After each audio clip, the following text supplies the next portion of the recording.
Olá, tudo bem? Eu sou Débora Ribeiro, jornalista, e esse é mais um videocast do Psiquiatria BH e Conexões.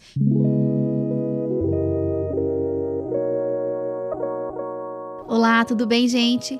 Bom dia, eu sou Vanessa Amaral, sou médica, psiquiatra, eu atendo crianças, adolescentes e adultos e sou professora da pós-graduação da AFIA.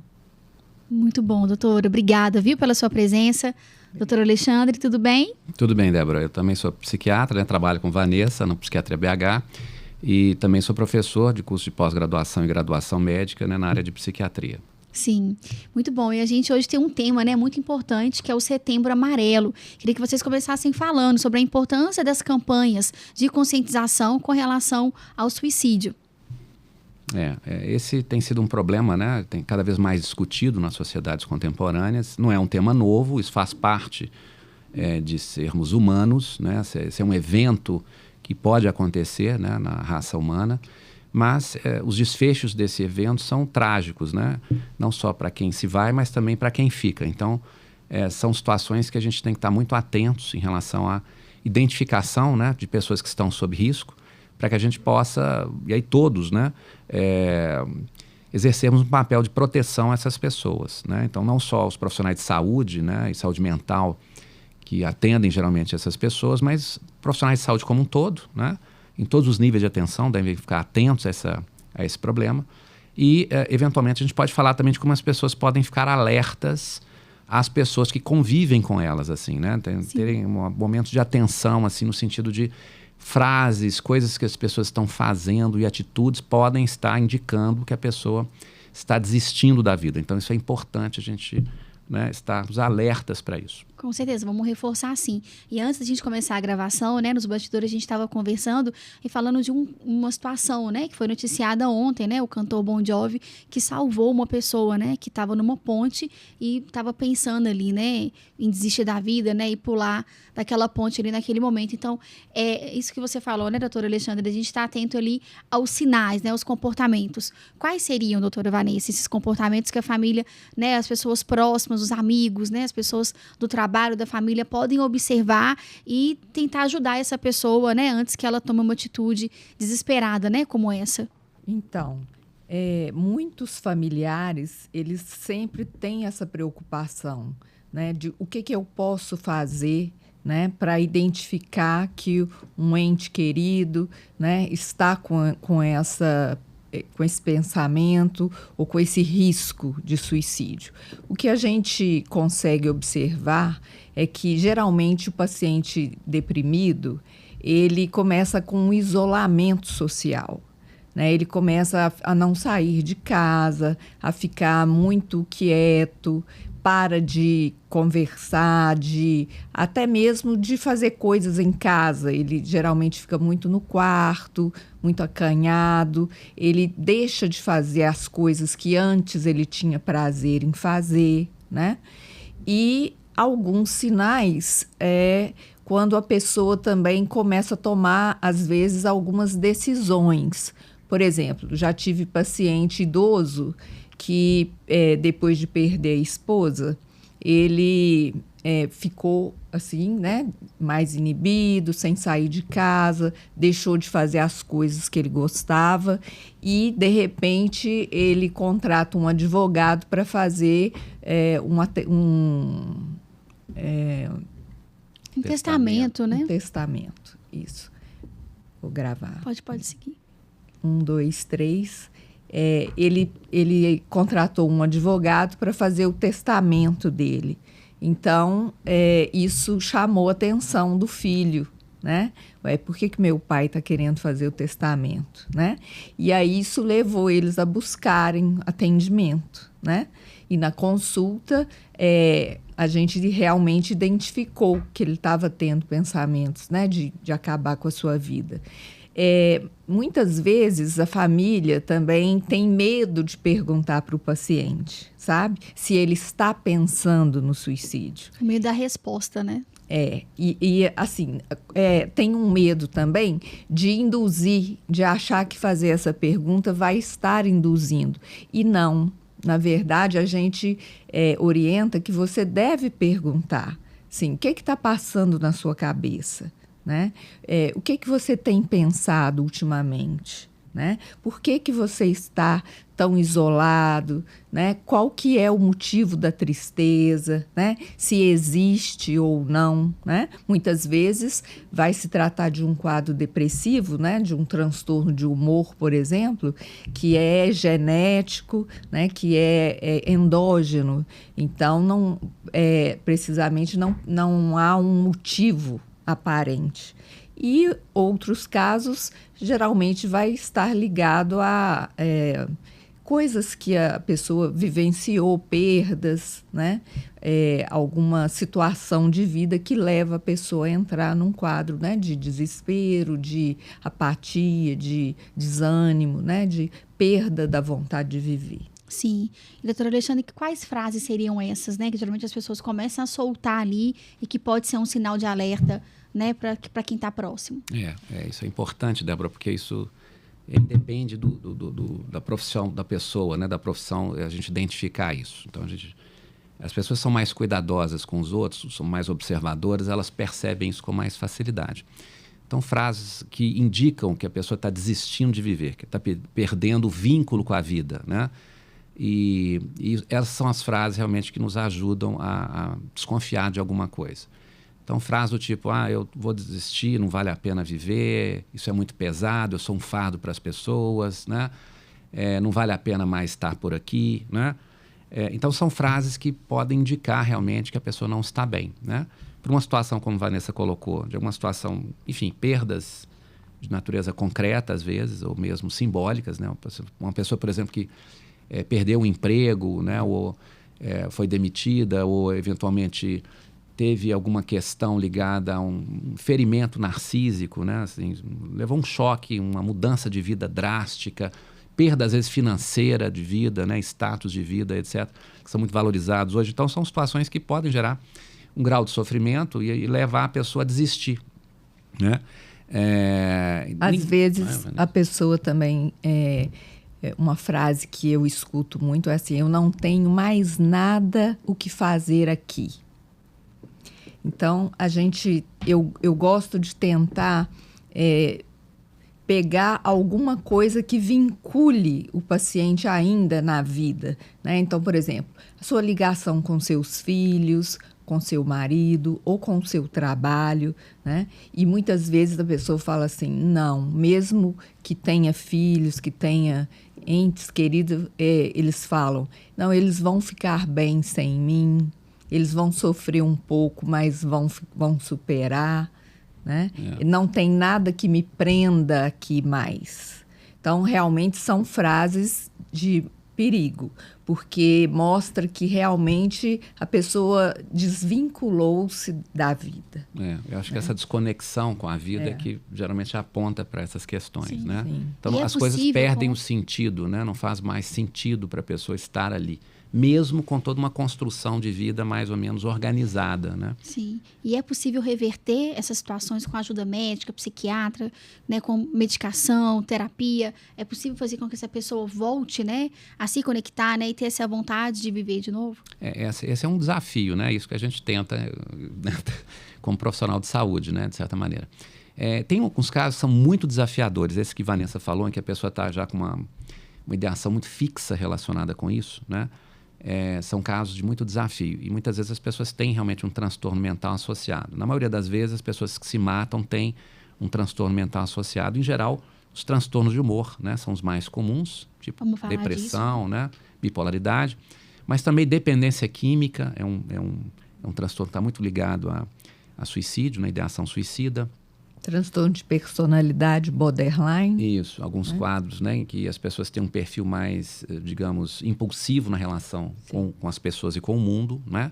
Elas têm geralmente baixo limiar de frustração, uma dificuldade maior de lidar com, né, ou tolerar situações de perda e situações... então, elas geralmente reagem de maneira mais impulsiva, também são pessoas que têm mais risco, né? Sim. Então, são situações que a gente observa. Quando é uma situação mais desencadeada por fatores vivenciais, como Vanessa comentou, né, assim, uma perda, alguma situação, mudança de vida, né, que gera uma necessidade da pessoa se adaptar a uma nova realidade, fica mais fácil, às vezes, a gente trabalhar essas questões, né? Na abordagem da consulta, né, médica ou psicológica, por exemplo, a gente pode fazer com que ela consiga sair um pouco dessa relação dela mesma com o seu sofrimento, né? Que é uma coisa muito nítida quando a gente vai atender essas pessoas, e comece a perceber um pouco mais o ambiente, né, externo, né? Porque parece que elas, como a gente comentou, ela perde um pouco essa conexão, né, vital com a vida, né?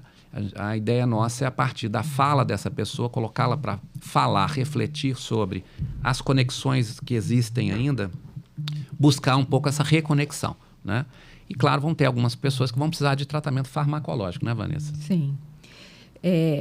Hoje a gente tem uma gama de antidepressivos, né, que, bem indicados, tiram realmente o paciente desse tipo de quadro, né, onde o pensamento está muito fixo, né, onde a desesperança está muito grande e existe um bloqueio mesmo, né, do afeto, da ligação, né, com a vida. Então, a gente usa antidepressivos, a gente usa estabilizadores de humor, às vezes, eventualmente, até neurolépticos também. Então, é muito importante que as pessoas busquem o tratamento, né, o tratamento médico especializado, né? E, geralmente, os estudos mostram que quando a gente associa o tratamento medicamentoso com a psicoterapia, o acompanhamento psicoterápico regular, né? A criação do vínculo com o terapeuta, né? O resultado do tratamento é muito melhor. Eu vou te dar um exemplo. Eu tenho pacientes que estavam com esse pensamento, né, de desistir da vida, e eu ia fazendo apostas semanalmente. Olha, vamos fazer um acordo. Até a próxima consulta, você vai fazer um pacto comigo. Você não vai fazer nada, né, contra a sua vida, e me dê um tempo. Vamos apostar no tratamento. Me dê um tempo para cuidar de você, para fazer o remédio fazer efeito, a terapia caminhar. Então, até a próxima consulta, nós podemos fazer esse pacto, né? E aí a gente vai caminhando assim, sabe? De sessão em sessão. Sim. Né? Essa é uma estratégia importante que a Vanessa falou, que a gente pode utilizá-la na prática mesmo, do dia a dia, na relação com as pessoas que estão com essa dificuldade. Sim. Né?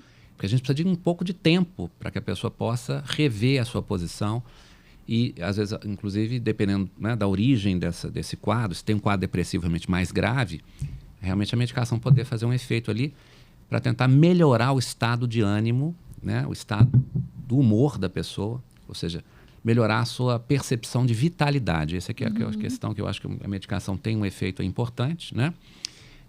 Além da medicação, existem algumas outras estratégias que a gente pode usar também. Provavelmente vocês já ouviram falar da cetamina, que é uma outra substância que tem sido utilizada aí, né, também para situações de depressão grave e risco de suicídio. Né? São mecanismos um pouco diferentes dos antidepressivos em relação à sua ação, mas aparentemente elas realmente nos ajudam a retirar mais rapidamente a pessoa desse risco. Né? Então é um complemento interessante aí para a gente poder abordar casos mais graves e que precisam de, né, reações mais rápidas, tá certo? Ótimo. E, doutor, o senhor fala também, né, sobre essa questão do mudança do humor, né, da bipolaridade. Queria que a gente entrasse um pouquinho nisso, né? Que muita gente acha que, assim, ser bipolar é você começar o dia feliz e terminar o dia triste, né? Então, no meio do dia ali, você ter uma mudança de comportamento muito grande. Então, qual que é a diferença, né, da bipolaridade para uma mudança de humor simples, né, normal? Não sei se a gente pode falar dessa forma. Eu acho que aí a gente tem que conversar, né, Vanessa, sobre essa diferença de tristeza, e felicidade e alterações patológicas do humor, né? Aquelas que realmente precisam de tratamento. Acho que as pessoas têm confundido ultimamente, achando que a gente tem, que o humor nosso, ao longo do dia e ao longo do tempo, ele é, digamos, linear, ou seja, que ele não varia. Não. Nós somos pessoas. E que em qualquer mudança já tem que entrar com uma medicação. Exato. Né? O normal é que a gente module o nosso humor de acordo com o que vem de fora. Se eu recebo uma notícia boa, o certo é que eu fique alegre. Se eu recebo uma notícia ruim, acontece uma coisa ruim, é normal que eu me sinta mal, que eu me sinta desanimada, né? Então, que a gente chama de tristeza. Então, essa modulação ela vai ocorrer normalmente no ser humano.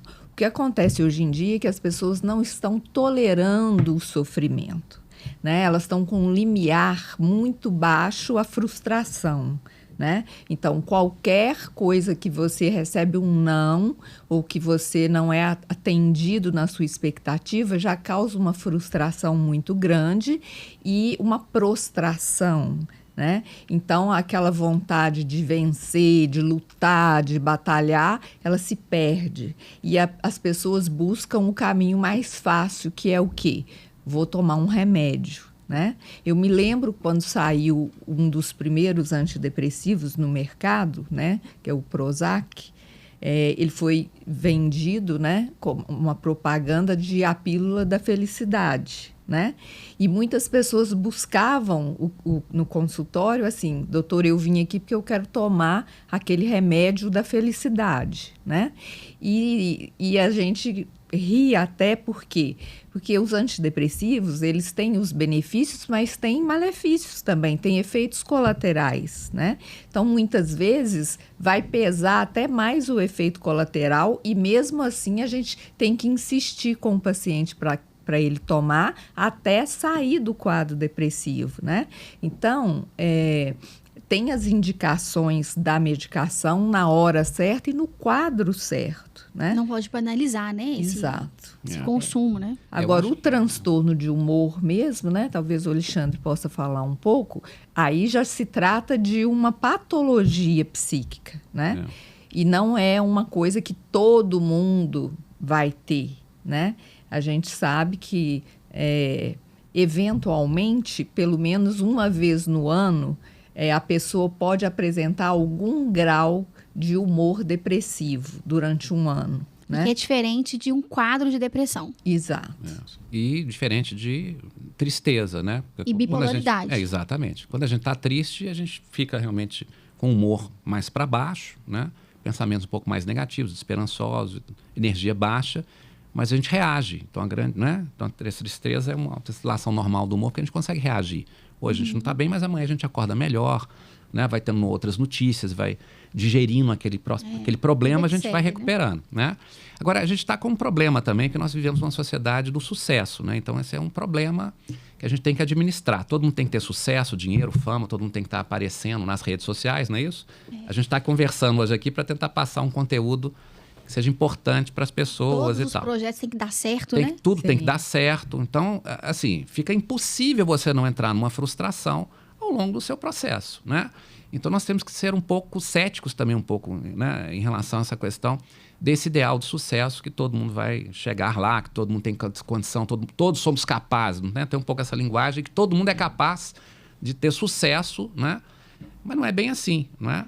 E às vezes vendem, né, o tempo todo na internet, né, nas redes sociais. Então, a gente tem que tomar um pouco de cuidado. Isso gera uma pressão muito grande nas pessoas de darem certo. O que é dar certo na vida? Então, temos que fazer essa pergunta, né? Cada um vai organizar a sua maneira de dar certo, né? Não necessariamente esse sucesso que está propalado aí, né, midiaticamente, é aquele objetivo a ser alcançado. Em vários campos, né, doutor? Não só no campo profissional, mas pessoal também. Então, as pessoas criam modelos ali, né?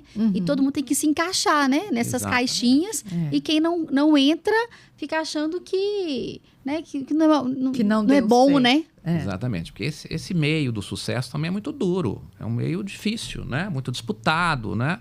Exige você abrir mão de muita coisa. Será que vale a pena, né? Então, esse equilíbrio entre vida pessoal, trabalho, vida relacional é que a gente tem que buscar, né? Eu acho que isso é importante. Isso a gente deve trabalhar no atendimento médico, psicológico, né? Tentar entender quais são os problemas, né?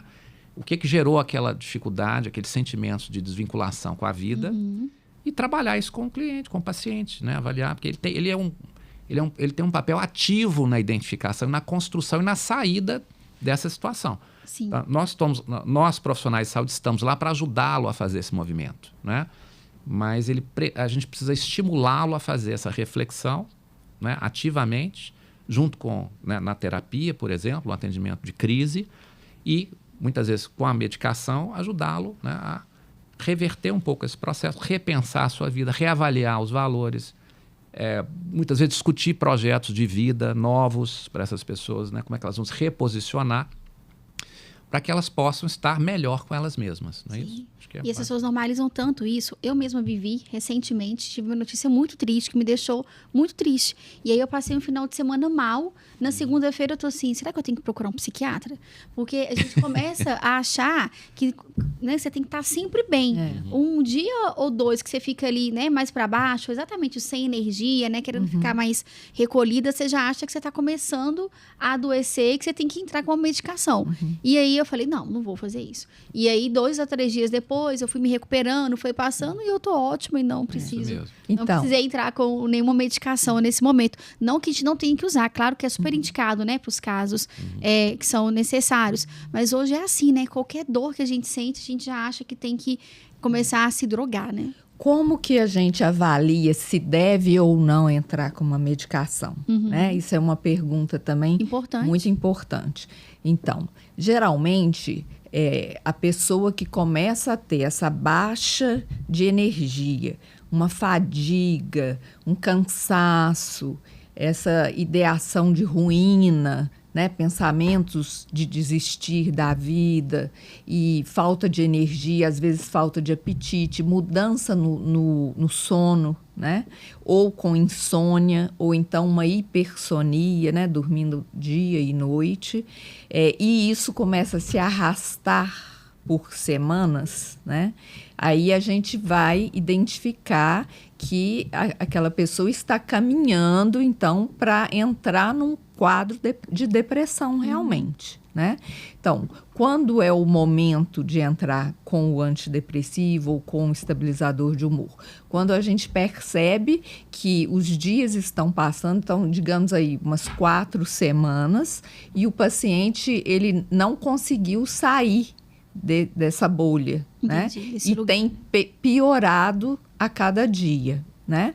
E principalmente tendo prejuízos na vida cotidiana. Então, deixando de ir no trabalho ou deixando de ir na faculdade, não dando conta dos afazeres do dia a dia, né? Por exemplo, eu pego, às vezes, pacientes que têm crianças pequenas e, de repente, a pessoa fica deitada e não dá conta de cuidar das crianças, aí o companheiro já tem que deixar de ir no trabalho para passar a cuidar, né? Quer dizer, a pessoa, mesmo tendo responsabilidade, ela começa a não dar conta, né, do mínimo, né? Começa a não querer tomar banho, né? Não trocar de roupa, não fazer higiene pessoal, né? Coisas básicas, então, são né? coisas básicas que chamam a nossa atenção, né?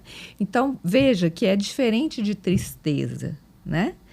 Às vezes a pessoa está triste, aconteceu alguma coisa que ela está desenergizada, mas às vezes um amigo liga e convida para fazer alguma coisa e ela já dá uma levantada, já se ergue, consegue, né, fazer um programa, alguma coisa, e gradativamente ela vai melhorando da tristeza. Sim. Se for depressão, isso não ocorre, né? A depressão, a tendência é que a pessoa ela fique naquele quadro e gradativamente ela só vai piorando essa apatia, né? Pois esse é um ponto importante, né, que a Vanessa está colocando, e aí a gente pode pensar num contraponto a esse, que seria, no caso, né, na bipolaridade, um outro polo, né, em que a pessoa também começa a ter alterações da percepção do humor, da energia, né, e que também são disfuncionais, geram muito problemas de convivência, né? É o que a gente chama dos estados de mania, que são os estados de elação do humor, onde o paciente tem uma percepção realmente de grande energia, grande capacidade de funcionar, né? Começa a dormir muito pouco, quase nada, começa a achar que dá conta de tudo, né? E começa a perder completamente os limites, né? Os limites internos e externos, ou seja, a pessoa começa a fazer de tudo, sem nenhum tipo de filtro, né? Ou julgamento se aquilo é certo, errado, correto ou não. Por isso que nessa fase de mania, que a gente chama, que seria uma fase extrema, oposta à depressão, né? É também uma fase difícil, né, de convivência com o paciente e que muitas vezes vai ser, nesse momento, que ele vai ser levado, às vezes até numa urgência psiquiátrica, às vezes para uma avaliação. Nós lá da Psiquiatria BH, a gente costuma ter uma uma abordagem com esses casos, sempre tentar fazer um tratamento não institucional, né, na medida do possível. Quando a gente pode, a gente faz as visitas domiciliares, eventualmente faz até um tratamento, uma abordagem home care, né, de abordagem de tratamento intensivo ali, né, e com equipe, claro. A gente não consegue, nesse momento, fazer tudo sozinho, né? Então, a gente usa ali os técnicos de enfermagem. Eu, Vanessa, muitas vezes vamos à residência, acompanhamos, orientamos a família, às vezes, à distância. Então, são situações, às vezes, extremas, mas que a gente pode, às vezes, né, dentro de uma abordagem de intervenção assim, adequada, se for segura, a gente, né, eventualmente, trabalhar na diminuição desses sintomas, que vão precisar também de um suporte farmacológico, né, nesse período mais agudo. E depois, claro, se é uma pessoa que tem transtorno bipolar, vai precisar de acompanhamento, principalmente a vida toda, com uma medicação, geralmente, que tem um perfil de estabilizar o humor dessa pessoa, né? E aí o acompanhamento vai ser muito importante ao longo da vida, né? A bipolaridade seria esse desafio de conseguir manter o equilíbrio. Então, a pessoa, ou ela está muito mal, né? Ele chegando num quadro depressivo, ou ela está se sentindo muito bem, e aí ela quer, né, dar conta de tudo. Abraçar o mundo, né, com as mãos. Geralmente, a pessoa no estágio de mania, ela não acha que ela está com problema. Ela tem muita energia, tem ideias geralmente grandiosas, de poder, né? E nessa fase, a pessoa geralmente não aceita o tratamento. Então, o grande desafio, né, de quem trabalha com esse perfil de paciente é você conquistar o paciente e saber levar ele a consciência de que ele também, estando nessa fase de euforia, ele não é produtivo, não é bom. Por quê? Porque você começa várias coisas, mas não termina nada, né? Tem muito pouco sono. Então, ao longo dos dias, a tendência de uma pessoa que está num quadro de mania é, depois de um certo tempo, ter um esgotamento físico mesmo e cair num quadro de depressão, né? Então, eu trabalho muito isso com os pacientes. Olha, se você continuar assim, sem dormir, né, agitado, nessa atitude, né, de impulsividade, primeiro, pode acontecer alguma coisa grave. Por exemplo, a pessoa, né, sofreu um acidente, dirigir em alta velocidade, igual já tive pacientes, né, desafiando a si mesmo no volante, ou fazendo abuso de medicação com bebida alcoólica ou de drogas, né? São situações que têm uma relação direta com esse estado do humor, né? Sim. Agora, tem uma coisa que eu queria comentar, né, Vanessa, que é importante, que a gente vê no dia a dia, o pessoal falando que eu comecei a gastar muito, comprar muito, então eu sou bipolar. É verdade. De jeito nenhum, né? Para que você tenha diagnóstico de bipolaridade, você tem que ter essas características descritas aqui pela Vanessa e por mim agora, que são extremos da oscilação do humor que se mantém durante semanas, né? Sim. Sem abordagem de tratamento. Talvez seja uma compulsividade, essa questão da pessoa que compra muito, né? Uma impulsividade. Hoje, essa questão da compra é uma saída que as pessoas buscam para lidar com frustração, quando elas não estão bem. Então, é muito comum a gente ir às compras, porque aquele momento é mágico, é muito agradável, né? Então, a gente esquece um pouco os problemas, as dificuldades. Então, a grande maioria dos pacientes que chegam no consultório, né, e que falam que estão com problema de compulsão para comprar, não são bipolares, né? São pessoas que, quando você vai fazer a avaliação, às vezes têm ansiedade, eventualmente depressão, né? Ou utilizam a compra como outra atividade compulsiva para lidar com as dificuldades, às vezes, do cotidiano. Sim. Né? Veja bem, vou te dar um exemplo de um paciente em mania franca, né? Um paciente que eu atendi há muito tempo. Ele chegou em casa, né? Tinha a esposa com os filhos, ele chegou com um casal, já mostrando a casa, foi adentrando a casa, mostrando os cômodos e tal, e a esposa dele, o que é e tal? Não, eu vendi nossa casa e tal, e aqui esses são os novos proprietários, e já fechei o negócio, e ela foi ficando, né, numa situação difícil, mas como assim, né? Não, porque eu fiz uma troca com eles, e nós vamos morar num sítio que eles têm e tal, e aí que esse casal foi vendo que na verdade, ele não tinha conversado nada com a esposa, não tinha nada combinado, né? E ela teve que barrar, ela teve que me procurar para eu fazer um relatório falando do quadro, né? Para desfazer o negócio, né?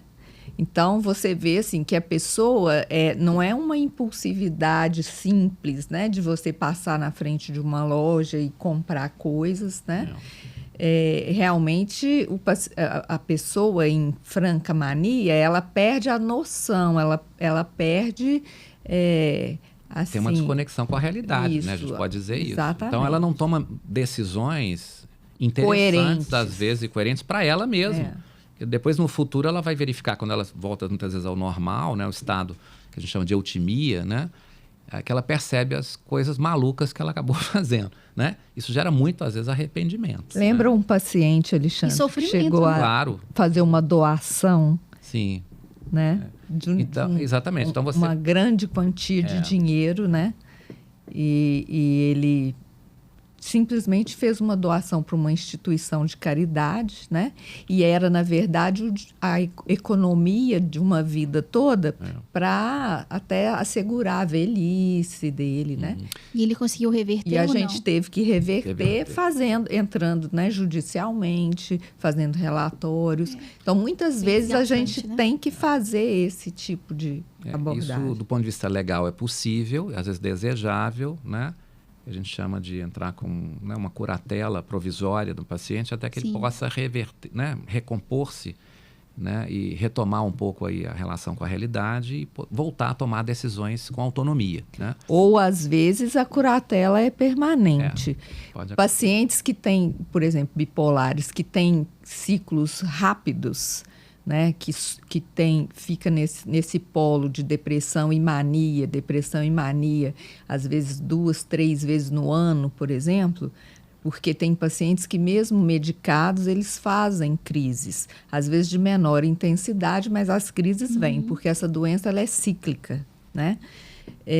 Então, muitas vezes, eles têm que ser curatelados, sim, né, para que não ocorra esse tipo de prejuízo para eles mesmos. Né? Sim. Eu queria que vocês deixassem aqui, né, um recado, uma mensagem, né? O nosso tempo sempre passa rápido, porque é um assunto, né?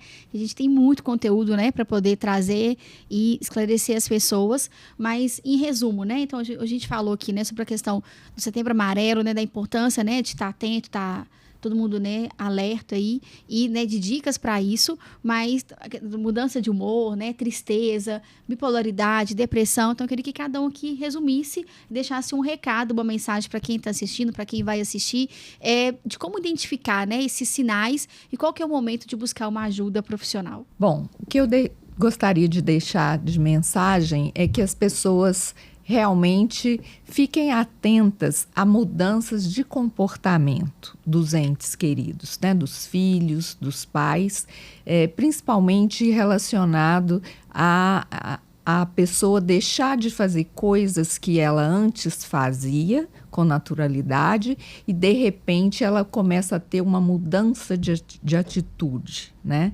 E uma desvinculação com a vida. Eu acho que esses são sinais que a gente deve observar e buscar, então, ajuda profissional a partir disso, né? Pais que começam a observar que seus filhos estão ficando muito no quarto, né? Não aceitando sair com amigos, fazer programas, né?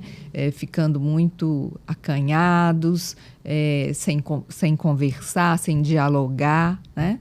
E idosos, né? Também que começam a fazer esse tipo de coisa, né? Não querer mais participar de eventos, providenciar às vezes, né?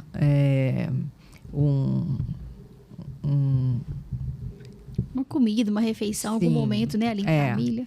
E se desvincular mesmo, né, do dia a dia, buscar ajuda terapêutica, né, porque uma medicação bem indicada, um acompanhamento psicoterápico pode realmente, né, tirar a pessoa dessa situação.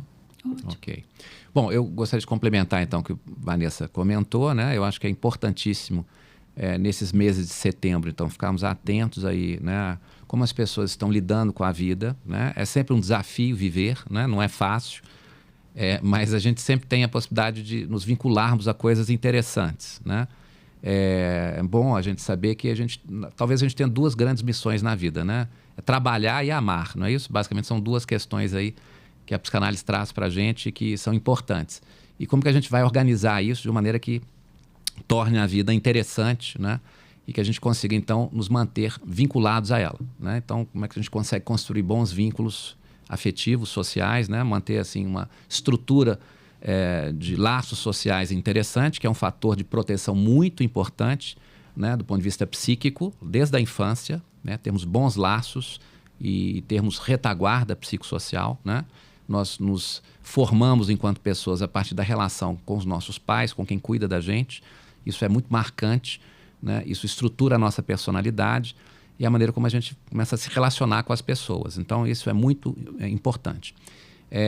A outra coisa é a relação com o trabalho, que é a nossa função social, não é isso? De contribuir com a sociedade. Então, todos estamos aqui, você, a Nessa, todo mundo aqui tentando dar um pouco de si, né? Sim. Ganhar a própria vida, mas de uma maneira que possamos contribuir também com a nossa existência das pessoas, não é isso? Então, importante a gente ter esses dois pilares aí e cuidarmos do corpo e da mente, né? Então, do corpo, a atividade física aí, que é super importante e vai nos preservar para o envelhecimento, né?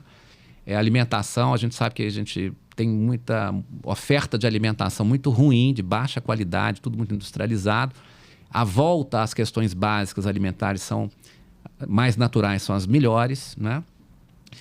E em relação a outras questões que podem nos ajudar também, que são importantes, por exemplo, a via da espiritualidade, enfim, buscar alguma coisa de interesse que gere prazer para as pessoas, né, se vincularem. São coisas que cada um vai buscar o seu caminho. Então, acho que a gente tem que pensar isso, né? Viver é um desafio e cada um vai ter que buscar a sua melhor maneira, né? Muito bom.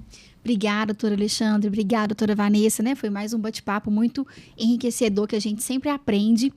Pessoal, por hoje é só. A gente aguarda vocês aí no nosso próximo episódio. Enquanto isso, vocês podem deixar seus comentários, sugerir temas para a gente poder falar aqui sobre saúde mental, né? Sobre qualidade de vida no nosso próximo bate-papo. Até lá!